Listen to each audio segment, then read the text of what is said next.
Well, work on the controversial stamp project in Genesee County could move forward tomorrow. A vote Friday is the latest step toward completing the project despite a restraining order.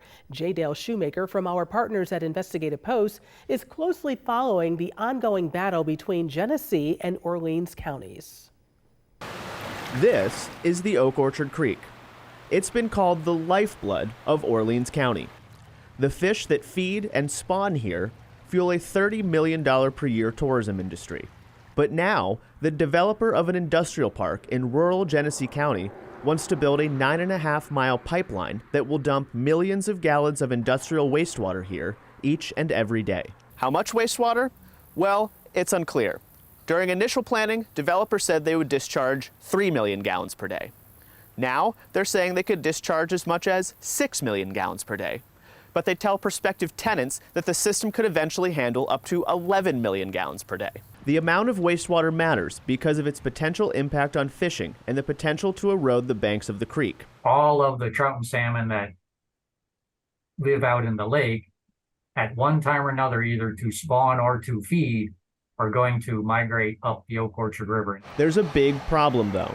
As currently planned and permitted by the state, dumping the wastewater into Oak Orchard Creek could violate the Federal Clean Water Act. The wastewater is likely to contain phosphorus, and the creek is already listed as impaired for that chemical. That means no more dumping of phosphorus into Oak Orchard Creek is allowed. But the state issued permits anyway. Orleans County officials are upset. If this wastewater has nowhere else to go, give us an economic boost that makes it worth our while, instead of making us their dumping ground. You might wonder, shouldn't someone have studied the wastewater's impact on the creek by now? Experts say yes, but the DEC hasn't done those studies yet. And the Genesee County Economic Development Center, when it was doing the initial planning for STAMP, they didn't do the studies either. In fact, when the agency did studies years ago, it planned on dumping the wastewater in a different waterway altogether. Normally, you need to know what the discharge is in order to understand what permit conditions might be required and what the impacts on the receiving water body would be. So that in and of itself is pretty problematic. At present, the pipeline will cross the Genesee County line into Orleans County before ending at the creek.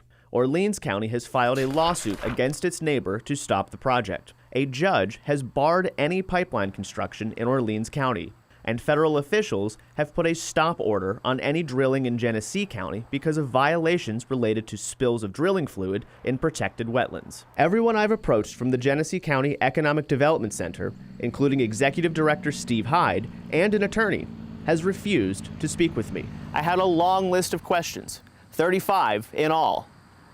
No one, not Steve Hyde, nor anyone else from his agency, would answer a single one. For Channel 2 News, I'm J. Dale Shoemaker with Investigative Post.